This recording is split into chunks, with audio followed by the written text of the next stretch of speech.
tendencias que aparecen a nivel nacional.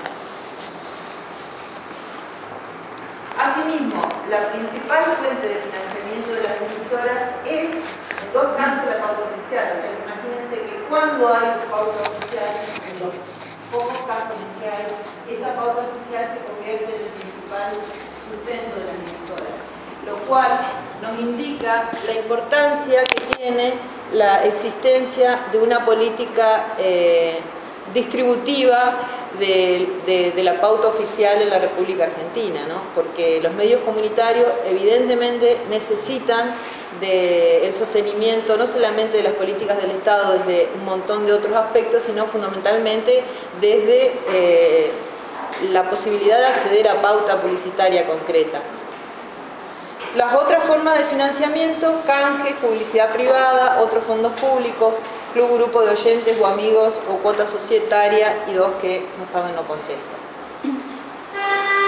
Acá hay una relación entre número de habitantes por provincia y número de radios comunitarias. Hay una relación bastante constante que en Santa Fe mejora, en la provincia de Santa Fe, que la relación entre número de habitantes de la provincia y la cantidad de radios comunitarias. En Entre Ríos, tomando la referencia a nivel nacional de que el promedio, digamos, sería una emisora por cada 153.000 habitantes, en Entre Ríos hay un poquito menos de esa media, 163.500 habitantes. En Santa Fe, en cambio, hay más en el sentido de que hay más radio, porque hay una emisora por cada 116.000 habitantes. Ahora fíjense esto, en la provincia de Santa Fe, en la ciudad de Santa Fe, este número, digamos, crece enormemente debido a la cantidad de emisoras que hay en la propia ciudad. Es decir, estábamos en una radio cada 116.000 habitantes en la provincia de Santa Fe, y en la ciudad de Santa Fe hay una cada 32.000 habitantes. Hay muchísimas radios en la ciudad de Santa Fe, comunitarias, 15 exactamente. En la provincia entera de Santa Fe hay 29 radios comunitarias. Bueno, aquí están todas nombradas, pero son muchas como para nombrarlas una por una. 24 de esas 29 se autodefinieron como comunitarias, 4 de ellas como alternativas, 4 como populares y 3 como indígenas. A su vez, 20 de las 29, esto también es un dato interesante, indicativo de una situación particular de la provincia de Santa Fe. Hay un altísimo porcentaje de emisoras en situación de legalidad en Santa Fe, un 69% sobre el 31% de la media nacional.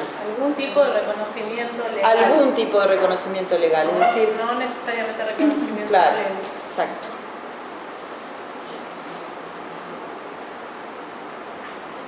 Bueno, en Santa Fe también ninguna de las emisoras recibió publicidad oficial del Estado Nacional entre 2014 y 2018, en tanto que 6 recibieron del Estado provincial y 5 del Estado municipal. En esos casos, las principales fuentes de financiamiento fueron aporte de una organización madre, esto para el caso, por ejemplo,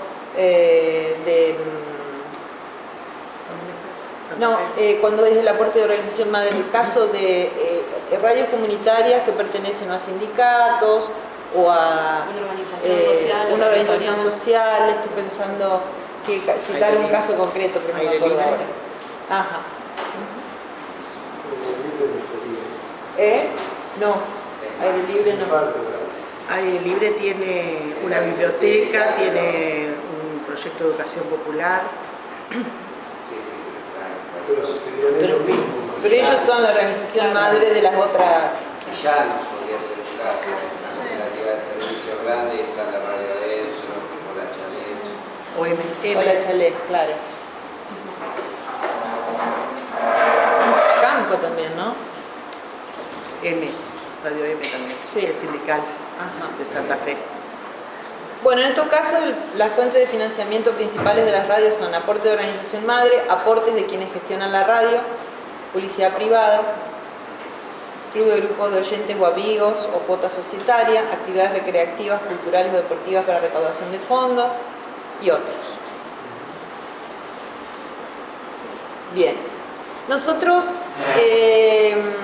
para esta presentación elaboramos unos primeros cruces relativos específicamente a Entre Ríos y Santa Fe. Vamos a seguir trabajando en esto. Y para nosotros es muy importante que hoy aquí estén presentes representantes de las radios de Santa Fe, de Entre Ríos y de otras también, para que nos sugieran el tipo de análisis que les gustaría que nosotros hiciéramos sobre esa base de datos, porque justamente a partir de ahora vamos a trabajar en profundizar un informe regional. Inclusive, por ejemplo, esos datos de no sabe, no contesta, que son para un par de casos, vamos a volver sobre esos casos, es decir,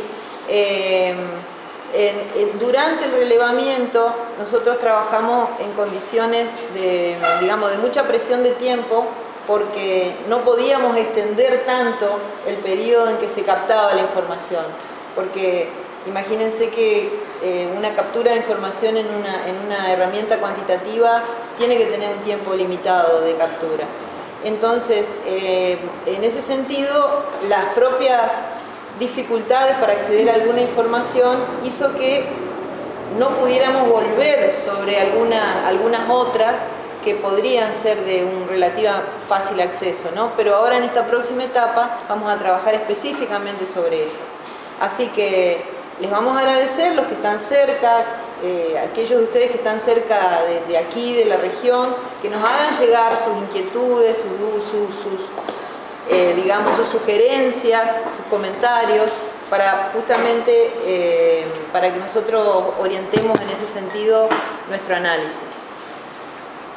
Así que bueno, las compañeras van a comentar ahora a continuación algunos de los aspectos más, digamos, de orden cualitativo que el instrumento de relevamiento, que fue una encuesta, no pudo terminar de captar por su propia condición de ser una herramienta cuantitativa. Y también un poco, sí. Buenas tardes a todos. Nosotros con Domi fuimos parte del equipo que estuvimos haciendo, digamos, el relevamiento en campo. Entonces la idea para nosotros, cuando estábamos pensando qué contarles, era un poco cómo trabajamos, porque más allá de la metodología que comentaron las dos compañeras que nos precedieron, que fue así desde un principio y que sin haber participado del equipo de coordinación estuvimos altamente participando desde la construcción del instrumento hasta después cuando se trabajaba en el análisis. Tuvimos varias reuniones y para internamente también.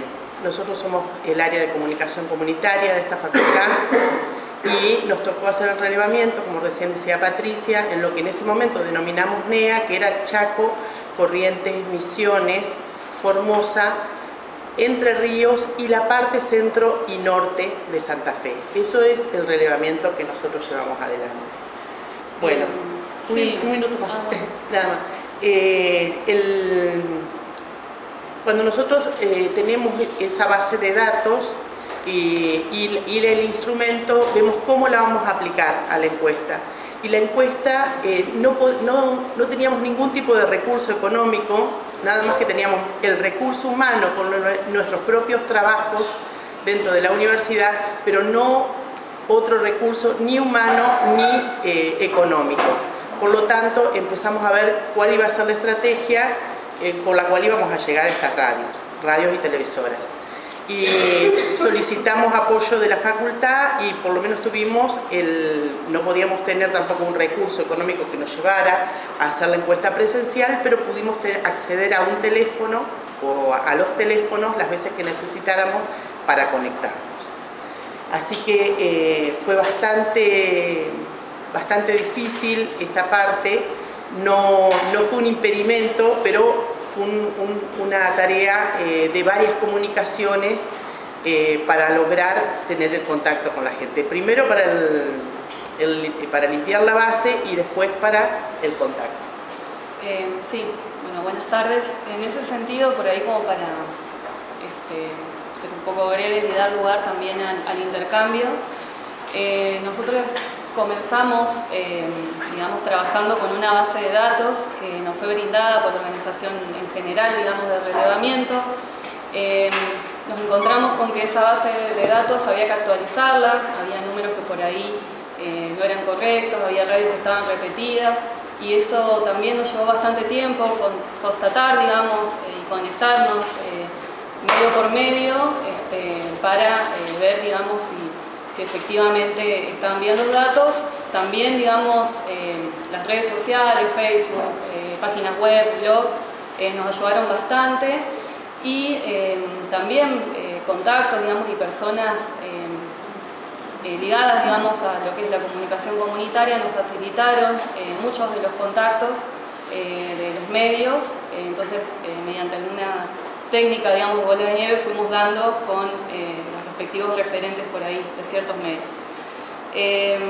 Como decían las chicas, bueno, esta limitación por ahí más del lado económico hizo que justamente la mayoría de las encuestas sean mediante, bueno, teléfono, a veces por WhatsApp. Por ahí tuvimos en algunas zonas, no sé, Formosa, Chaco, o alguna zona rural también del norte de Santa Fe, que por ahí tenían dificultades con la señal o no tenían los instrumentos tecnológicos como para poder comunicarnos de forma efectiva. Tuvimos que pensar distintas estrategias. A veces las personas encuestadas se iban a algún paraje cercano donde sabían que tenían señal, como para poder, digamos, entablar la comunicación. Y otras veces, en los casos más difíciles, digamos, logramos hacerla mediante, bueno, grabando las preguntas por audio de WhatsApp y los encuestados grabándonos las respuestas, y entonces así, con las respuestas grabadas, desgrabando y completando las encuestas. Por ahí también, rescatando lo que decían las compañeras, sí, nos encontramos con mucha reticencia, digamos, a contestar las preguntas que tenían que ver con cuestiones legales o de sostenimiento, financiamiento. Para eso sirvió mucho un video institucional que hicieron las referentes, las coordinadoras de cada universidad, en donde explicaban un poco de qué venía este relevamiento, su importancia política, los objetivos que tenían, y ese video por ahí sirvió un poco para darle visibilidad y darle cara también al trabajo que estábamos llevando adelante. Que se mandó por WhatsApp el video, ¿no? Claro. Antes de iniciar la conversación. Estaba el compromiso con los medios, perdón, de no difundir nombres de los medios y condición de legalidad, sino usar con fines estadísticos la información. Solo había una aceptación al final de participar de un mapa de medios que dijera, bueno, están estos medios, estos nombres en estos lugares. Pero no difundir, bueno, estos medios están en esta condición, estos otros medios están... Ese era el compromiso. Y después un trabajo muy fuerte con las redes, digamos, ¿no? Si había medios que pertenecían a Farco, Cristina Cabral, por ejemplo, era como un interlocutor, si había medios para ir construyendo condiciones de posibilidad, medios que pertenecían a la Red Nacional de Medios Alternativos, había una compañera en La Rioja que es integrante de la red, entonces ahí había un vínculo con ella. Digo, las redes fueron como interlocutores centrales para... Una subbase de personas que han contribuido y que tienen que ver con el campo de la comunicación popular, que deberíamos también plasmarla porque fueron realmente abrepuertas. Fulanita que está allá en Corrientes, por favor, a ver si podés ver el contacto porque ya Menganito no está más. O sea, fue un trabajo muy artesanal el de localizar las radios o los referentes, ¿no? Sí, por ahí en la zona sur de Santa Fe tuvimos un contacto que nos aportó mucha data, digamos, de trabajadores y referentes de algunas emisoras que teníamos dificultad para contactarnos, que también por ahí nos comentaban que justo en ese momento también varias radios de Santa Fe se encontraban, digamos, en diálogo y pensando, digamos, en la posibilidad de unirse en pos de generar alguna propuesta de tarifa social, digamos, teniendo en cuenta, ¿no?, el contexto por ahí económico y la dificultad en la sostenibilidad de varios medios.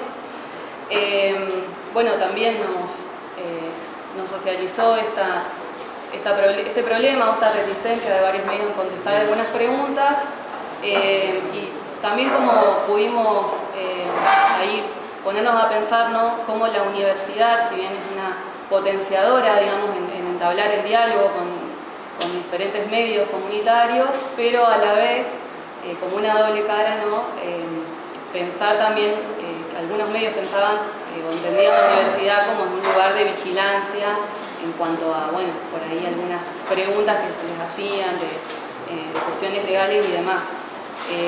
Como decía Magda, sí focalizábamos en que los datos que nos dieran y lo mismo los nombres no iban a figurar en lo que sería el informe de relevamiento, sino que solamente iban a formar parte de digamos, una construcción estadística más que nada para no exponer, digamos, a los referentes y a los mismos medios. Bueno, básicamente un poquito lo que habíamos recortado lo fueron diciendo también las chicas, porque tiene que ver con las dificultades que ellos nos iban contando, con la cantidad de tiempo que dejaban de transmitir, sobre todo las radios más periféricas, las radios rurales, las radios indígenas. Ya lo contó Magda también, en nuestra zona pasaba lo mismo, se rompía una antena, pasaba mucho tiempo hasta que lograban levantar la antena. El lugar preponderante que la propia gente que nosotros entrevistamos le da a la radio como el lugar de la voz de la gente, de los intereses propios. Algunos nos contaban que tenía que ver con los feriantes, algunos hablaban, cada uno tenía su categoría, algunos decían los colonos, otros decían los feriantes, otros decían las radios indígenas ligadas a diferentes iglesias, la sostenibilidad, digo, todo este relato que venía a colación de, bueno, respondían la pregunta, pero una vez que esta barrera, ¿no?, que no nos permitía el cara a cara, que podría ser el estado de confianza que genera un cara a cara cuando uno va a hacer una entrevista o una encuesta, esto no sucedía, entonces tenía que pasar varias comunicaciones y también el entendimiento de lo que estábamos preguntando, porque imagínense que no solamente estamos hablando de que en algunos casos tenían idiomas diferentes, sino también el lenguaje técnico, que más allá de que se intentó que sea el más amigable posible, de todas maneras cuando uno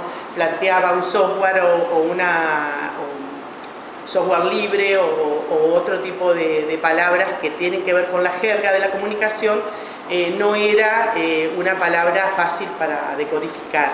Entonces tampoco nosotros nos podíamos hacer entender, inclusive hasta tenían que ir en algunos casos para contestar parte de la entrevista, de la encuesta, tenían que ir a preguntarle a la asamblea, a la comunidad o a los referentes.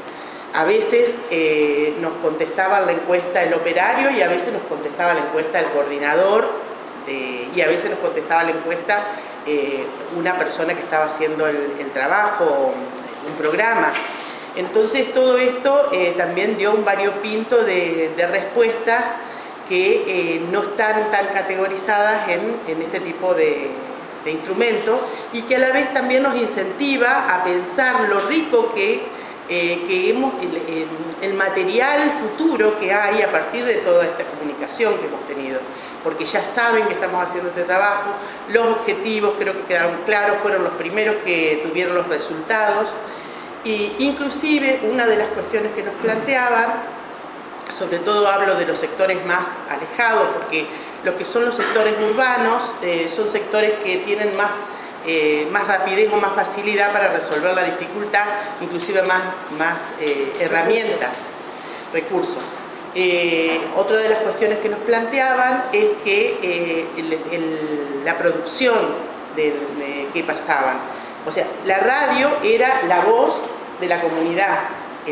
Eso no cabía duda cuando lo planteaban. Decían, acá la gente sabe que la radio es de ellos. Esto es lo que recibíamos cuando hablábamos de las radios más lejanas, ¿no? Y una de las cosas que nos planteaban era que no tenían, digamos, cubrir horas de emisión. Hablo más de las radios porque nosotros tuvimos de 55, 4 televisoras nada más. Por lo tanto, tuvimos mucho más vínculo y diálogo y más diversidad con lo que fue la parte de emisoras radiales. Bueno, me refería a que nos solicitaban o nos decían la necesidad de tener una producción que pudieran ser parte de su programación. Eso incentivó a que desde el área de comunicación comunitaria, desde esta facultad, tratáramos de generar una acción, por los medios que tenemos en la facultad son las acciones o los proyectos de extensión, a donde vamos a poner a disposición lo que se produce en esta universidad desde el área de la Agencia Radiofónica de Comunicación. Esto ya es inminente, esto es inclusive se ha recortado de acuerdo a las solicitudes de las emisoras, de estas emisoras que hablaban específicamente de cuestiones sociales, de derechos humanos, de cuestiones agroecológicas, un montón de temas que evidentemente son de interés de lo que es la emisora local, ¿no? Sí, por ahí salieron muchas demandas una vez entablado el diálogo con las emisoras, pero desde la facultad, digamos, desde el área de comunicación comunitaria, junto con la agencia radiofónica de esta facultad, también pensamos en qué podíamos llegar a poder ofrecerles y bueno, ahora estamos trabajando en una selección de materiales radiofónicos, un poco para poder socializar, digamos, y poder distribuir a las distintas radios, digamos, que participaron del relevamiento.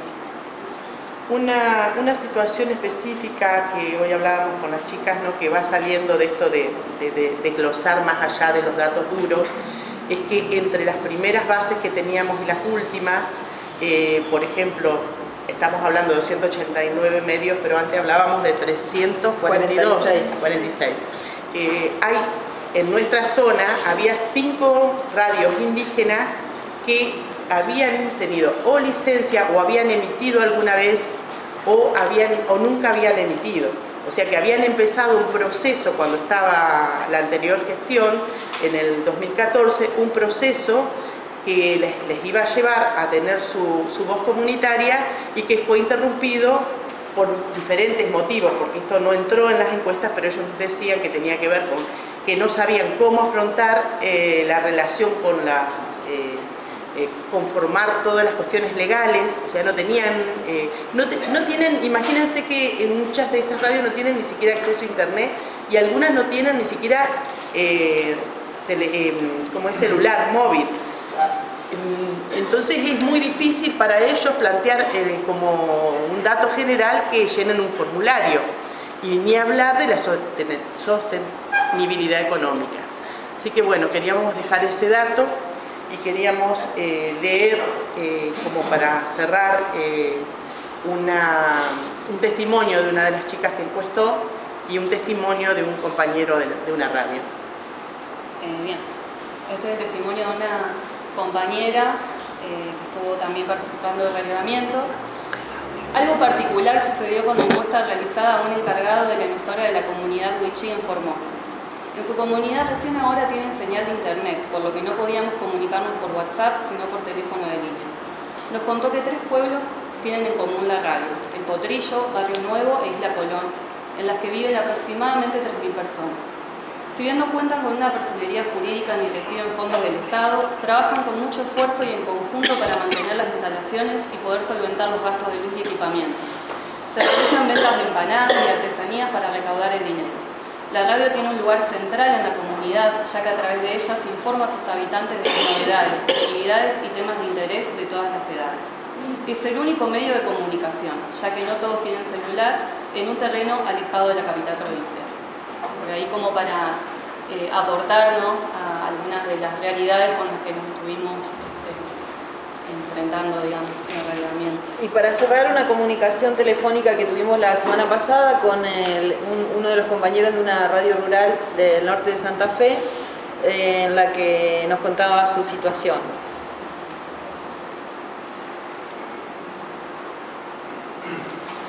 Sí, estamos teniendo problemas con la luz, ¿viste? Muy cara. Nos están viniendo boletas muy caras de luz y bueno, se nos está complicando pagar, ¿viste? Tenemos algunas atrasadas y bueno, ¿viste? Como que no podemos encontrar relación, digamos, todavía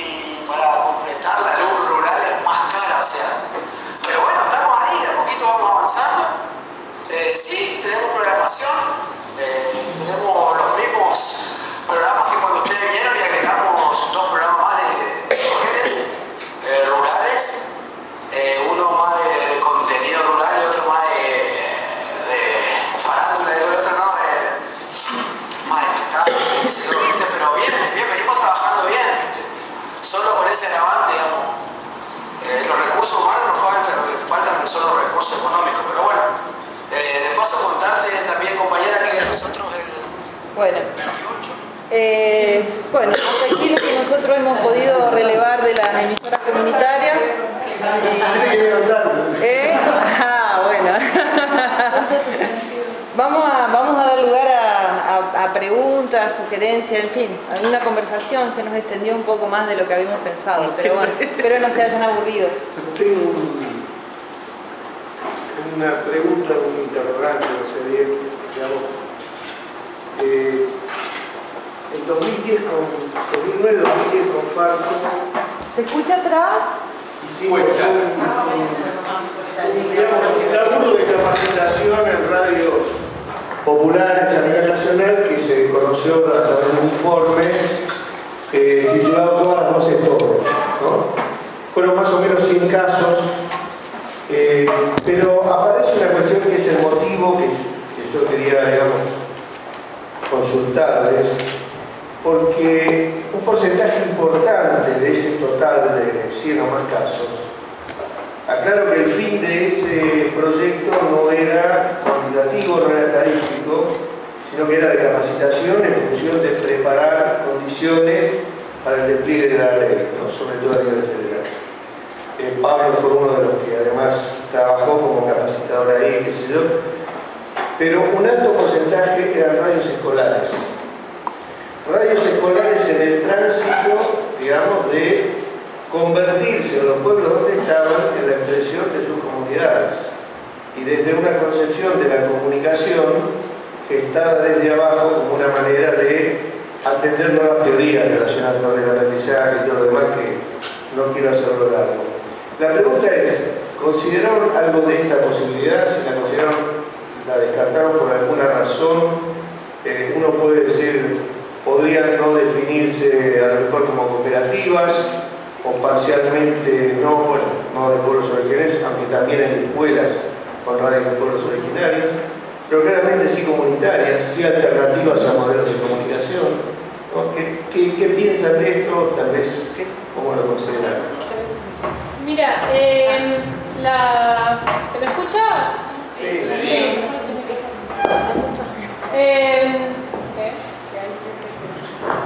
Bueno, uso vosotros. Sí, fue una gran discusión esa, tanto con el sector de las cooperativas de servicio público como con las radios escolares. En ambos casos lo que se definió es que digamos, no íbamos a hacer el recorte, no íbamos a primar el recorte jurídico, de figura jurídica para excluir casos respecto de la pertenencia al sector. Iba a ser el criterio principal la autopercepción. Entonces, en los casos, por ejemplo, una radio en Cruz del Eje, que es radio escolar, nació como radio escolar, pero hoy tiene un modo de gestión que es principalmente comunitaria. Hay participación de la comunidad, participa en, no recuerdo si en el Farco, participa en algunas de las redes de medios. Entonces, en ese caso, esa radio quedó incluida, igual el caso de Radio Villana. Pero en los demás casos, en la mayor parte de los casos, las radios escolares no quedaron incluidas en el relevamiento porque considerábamos que, de nuevo, había unas otras problemáticas digamos, vinculadas a tanto al reconocimiento, a la sustentabilidad, al modo de gestión, que tenían que ver con ese sector en particular.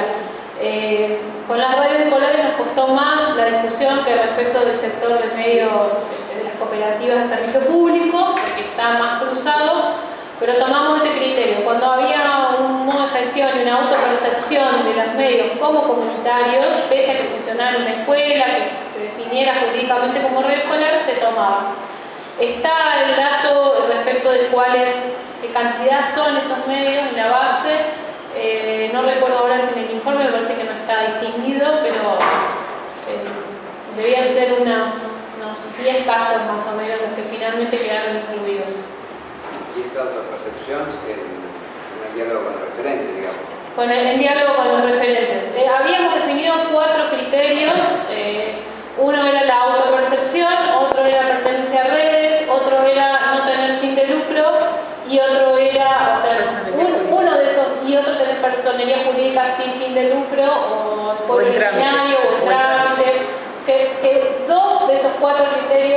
tuviera ese medio ya ingresaba en el estudio, ¿no? Si se autodefinía y a la vez participaba de una red de medios comunitarios, ya quedaba incluida dentro del agregamiento, por ejemplo, ¿no? Tenía que reunir 2 de esos 4 criterios que habíamos establecido, que fue establecido, como cuento, en aquella reunión que tuvimos con varias de las redes de medios en Buenos Aires en agosto del año pasado. Tina quería hablar. No es tan largo. Sí, yo podría decir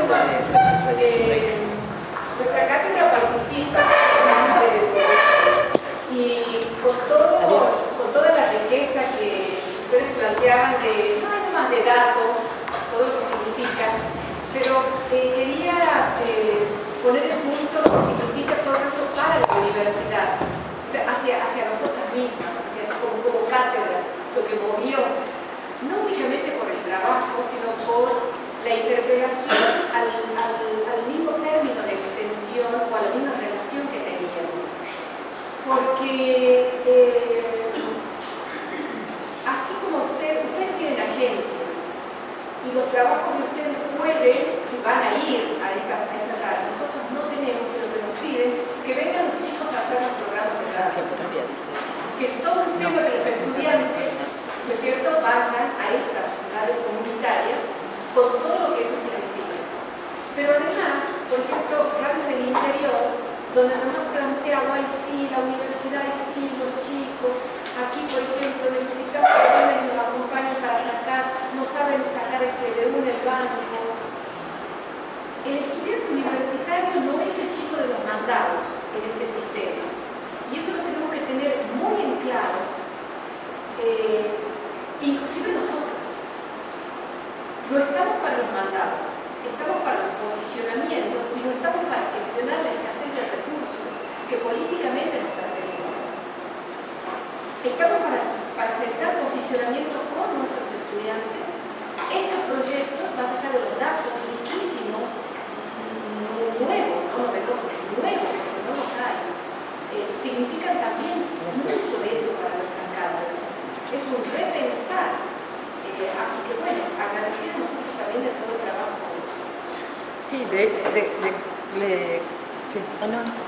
completo, digamos, complemento lo que vos decís, compartiendo que acá también ha sido de una gran riqueza el impacto hacia adentro que ha tenido haber participado de este relevamiento, porque por ejemplo en esta acción de extensión que estamos iniciando se armó un equipo con 15 estudiantes, 5 docentes, o sea, somos un equipo enorme trabajando, es decir, se generó una motivación hacia eso que nosotros anhelamos desde hace tanto tiempo y trabajamos en esa dirección, que es fortalecer la relación de la universidad con su medio, nutrirnos del medio, que la correa de transmisión esté aceitarla todo el tiempo, ¿no? Así que la verdad que sí, te agradezco que lo hayas recordado, porque la verdad que para nosotros no lo hemos dicho, pero fue de una enorme riqueza haber participado de esta experiencia. Sí. Sí, sí. Bueno, sí, más o menos en la misma línea de Tina, me parece que resaltar y felicitar a toda la red que nos ha provisto de estos datos que no tenemos, son sumamente valiosos, y me parece que habría que inscribirlo dentro de lo que nos falta todavía como definición política de la comunicación audiovisual en Argentina. Digo esto porque la ley de servicio de comunicación audiovisual todavía vigente preveía que para la regularización de las licencias o para el otorgamiento de licencias, generar concursos o bien directamente las concesiones según la unidad, etcétera, debían contarse con tarjetas técnicas obligatorias de cada una de las emisoras que estuviesen vigentes, y por parte del Estado tener un plan quisiera prever de cuántas licencias, con qué potencia contábamos a lo largo del ámbito del país, para saber cuánto de ese 100% es el 33% reservado para organizaciones civiles de grupo. ¿Qué quiero decir con esto? Este trabajo, por lo menos, me dispara esta idea de cuánto nos falta reclamar como ciudadanía a una próxima cobertura legal, pero al mismo tiempo político, comunicacional, que implique por parte del Estado la obligación de instrumentar un plan técnico primero para hacer ese relevamiento, o la obligatoriedad de instaurar la obligatoriedad de las carpetas de no para que se sientan perseguidas las emisoras, que es razonable y ha pasado con el trabajo de alumnos de mi cátedra también, que hasta incluso lo organizaron, porque creían obviamente que venían a ser perseguidos, y no solo no es justo para nuestros estudiantes, sino tampoco para la gente que está haciendo comunicación comunitaria. Y digamos, como complemento de eso, conociendo incluso el larguísimo trabajo, más de ustedes ya están en 21 años como área de comunicación. 15. Estamos transitando el 15. Bueno, como área, que mejor sería ya instrumentar, no para ir a relevar datos de quienes en dónde están, sino directamente ya sabiendas a partir de un relevamiento oficial. Y a partir de ahí incluso también para escalar en muchos de las aristas que ustedes indagaron acerca del aporte de los estados y demás, porque también tendríamos que ir como ciudadanía a exigir que los supuestos gastos y supuestas emisiones de dinero que van para otros sectores y no para la comunicación comunitaria sean vistos como aportes que ya es correcto hacerlos o está normalizado, pero no está bien visto que se financie la comunicación comunitaria. A mí me parece que es una obligación del Estado financiar desde ese punto de vista mediante una ley. Así que digo, bueno, felicitar el trabajo y que ese sea un insumo obviamente para profundizarlo, pero no olvidar también que ojalá en una próxima etapa política de nuestro país podamos recuperar efectivamente estas obligaciones que tiene el Estado para relevar estas cuestiones y que todas las áreas vinculadas a la comunicación comunitaria puedan trabajar más profundamente en otro sentido, digamos, más tal vez fortaleciéndolas o aportando a estas experiencias. Así que felicitaciones de parte de nosotros. Gracias. ¿Alguien más quiere hacer? Yo tengo una duda respecto al tema de las 8 comunitarias de Entre Ríos. Sobre todo Fiat Luz, digamos. ¿Cómo ellos se autoperciben? ¿Con quién hablaron y qué tipo de programación tienen? Sobre todo, ¿qué tipo de programación tienen? Fiat Lux es el nombre de una radio. Bueno, es una radio que funciona en la biblioteca. Sí. Fiat Lux. Nosotros, te digo, es una radio con la cual no tuvimos comunicación.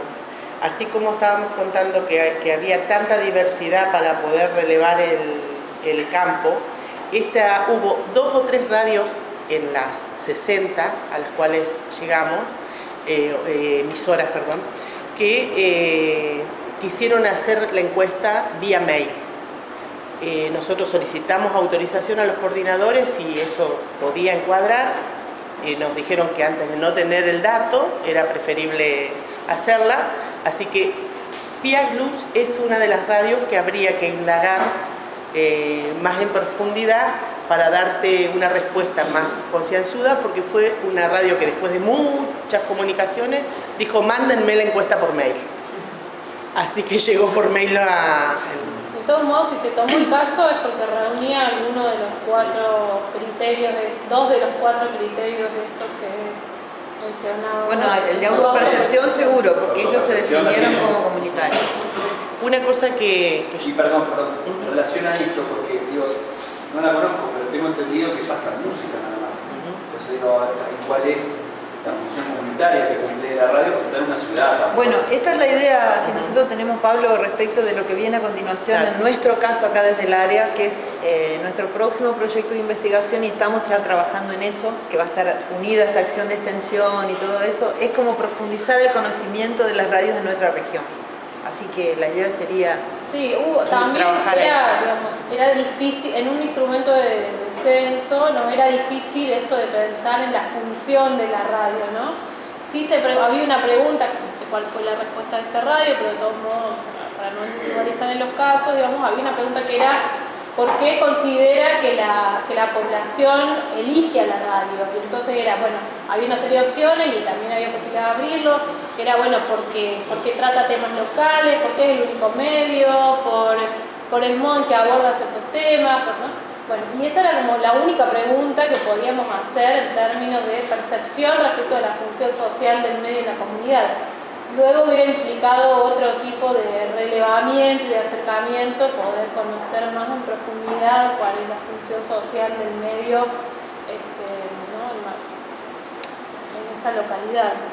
A mí me queda también el interrogante de las mismas definiciones de lo que es radio comunitaria, porque nosotros vimos, por ejemplo, tuvimos contacto con radios que se decían cercanas, típicamente en Misiones, cercana a un partido político.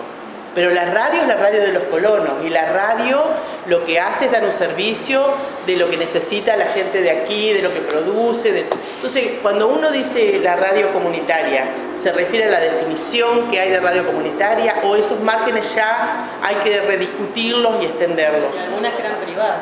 Algunas que eran privadas, es que, claro, esta radio que era privada, otra que era privada, pero que era la voz del pueblo, y eso lo que particularmente fue una radio que se pudo llegar al medio del campo por determinadas circunstancias, y que la gente decía que era la radio del pueblo. Entonces hay como, este instrumento llega hasta acá, pero lo interesante es que lo que tenemos y las puertas que se abren a partir de él, ¿no? Por ahí, dos o tres cosas. Bueno, felicitar por el trabajo, ya lo saben, pero ya no se presentó antes. En relación a eso, me parece que entiendo lo que ha pasado. Está bien, porque también es una forma de defender la ley, partiendo de la definición que está en la propia ley, Claro. respecto a la radio comunitaria, en el artículo 21 y el artículo 4. Me parece que ordena, y me parece que el hecho de haber logrado plasmar esa definición en una ley es una conquista que hay que defender también. Y a partir de ahí sí flexibilizarla respecto a casos como esos que dicen, que los conocemos, la que no tiene personería jurídica porque todavía no la completó, la que es privada pero en la práctica, tal vez desde la autopercepción. La verdad que la autopercepción, un montón de radios privadas se definen comunitarias, porque está esta idea de lo comunitario igual a lo chiquito, ¿no? Yo soy una radio de un barrio, soy un comunitario que es mía. El problema de la autopercepción es ese. Por ahí el hecho de la herramienta de pensar, bueno, ustedes cómo se toman las decisiones en el espacio, la programación, qué sectores participan de la programación, la función. No indagamos, no profundizamos. No nos alcanza la definición de la ley, que existe, me parece que es la que hay que defender, a lo mejor es más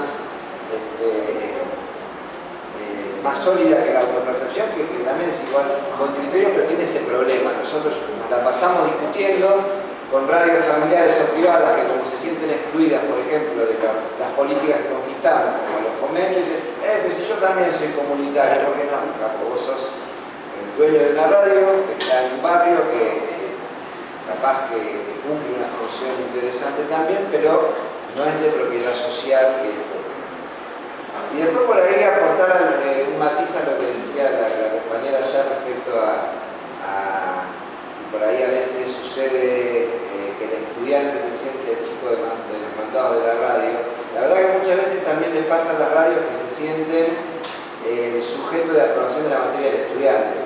Entonces ahí hay una construcción que hay que seguir haciendo, cuando por ahí les llegan a compañeros que les cuesta mucho el lenguaje escrito, correo con un montón de preguntas para contestar. Bueno, los convocamos a todos un día a hacer un taller en función de la materia, y después de ese trabajo no vuelve nunca a la radio, porque eso sucede sucede muchas veces. Claro.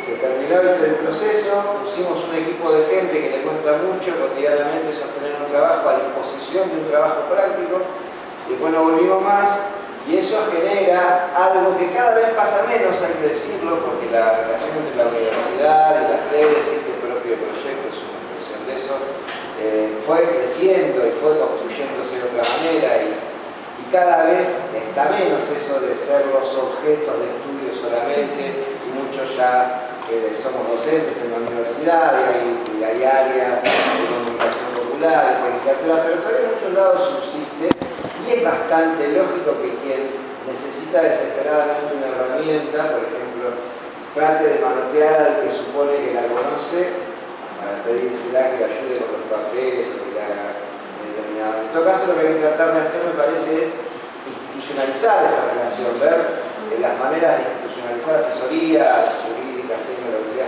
pero va a seguir sucediendo eso, digamos. El que necesita una herramienta que considera que el otro tiene, sobre todo en radios comunitarias que son las que más problemas tienen de sostenibilidad, de gestión, a nosotros nos pasa todo el tiempo. A que estamos generando lugares de construcción de las redes, todo el tiempo nos llaman porque me falta esto. Es bastante lógico que se lo pidan a un estudiante. Lo que me parece que en pos de hacer crecer esa relación es interesante hacer en todo caso es seguir institucionalizando esos mecanismos que no va a ser el estudiante que te resuelva el problema probablemente, pero sí la universidad, y sí espacios como este y sí proyectos como este. Porque va a seguir sucediendo, lamento comunicar que va a seguir sucediendo porque quien tiene la necesidad y quien además tiene a veces la experiencia de haberse sentido por ahí muchas veces puesto en función de un trabajo que después además nunca le devolvió, a veces reclama ese tipo de cosas. Y muchas radios que son llevadas adelante por organizaciones sociales o campesinas o sobre todo la viven de esa manera y aporto, digamos, el otro lado de eso que no, quiero aclarar lo siguiente, cuando hablo de posicionamiento, digo que no porque el estudiante nosotros no podamos hacer esa cosa, no es ese lugar, sino que la solicitud de esta radio hacia nosotros para ese tipo de tareas, lo que nos permite a nosotros en lugar de hacer esa tarea es ver quién de su comunidad puede hacer esa tarea. Es decir, las radios a veces también están muy encerradas y de la propia comunidad, en su propia comunidad pueden encontrar quiénes, es decir, de qué manera nuestro posicionamiento no es un no porque no corresponde a ver, sino que es la posibilidad de intervenir en la construcción del proyecto político que como radio tienen ellos. Y es un proyecto que sí o sí tiene que incluir a su comunidad más allá de las especificidades propias, de los instrumentos propios que ellos puedan necesitar. A eso les refería, no a que no lo hagamos porque sean estudiantes, sino que estoy para Solo responder respecto de lo que plantea Pablo sobre el criterio este de la autopercepción o no, que efectivamente coincidíamos y efectivamente fue la discusión, digamos, de este trabajo, porque tenía que ver con cuál era el universo con el cual trabajar.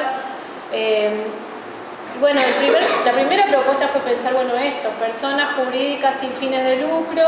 Luego se dijo, bueno, no, esto, solo ese criterio va a ser excluyente de muchos proyectos que no encuadran ahí. Entonces, por eso se definió esto de que reúnen al menos uno de estos requisitos. O sea, solo la autopercepción no era suficiente, solo porque yo me autodefino, pero luego no tengo personas con fin de lucro, no participo en ninguna red. Entonces ahí no, quedaba excluido. Tenía que reunir al menos 2 de estos 4 requisitos que eran autopercepción de no tener fin de lucro, autopercepción como comunitario, autodefinición de no tener fin de lucro, personería jurídica sin fin de lucro del pueblo originario y o participar de una red de medios que nuclea sector. 2 de esos 4 tenían que reunir un medio para poder ser incluido para que sea incluido en el reglamento. Pero bueno, hubiéramos podido seguir discutiendo sobre eso mucho tiempo, seguramente, porque fue el debate transversal. Sí, y hay situaciones de mayor hibridez también que son más difíciles de definir, ¿no? Bueno, gente, ha sido hermoso compartir con ustedes esto. Quería decir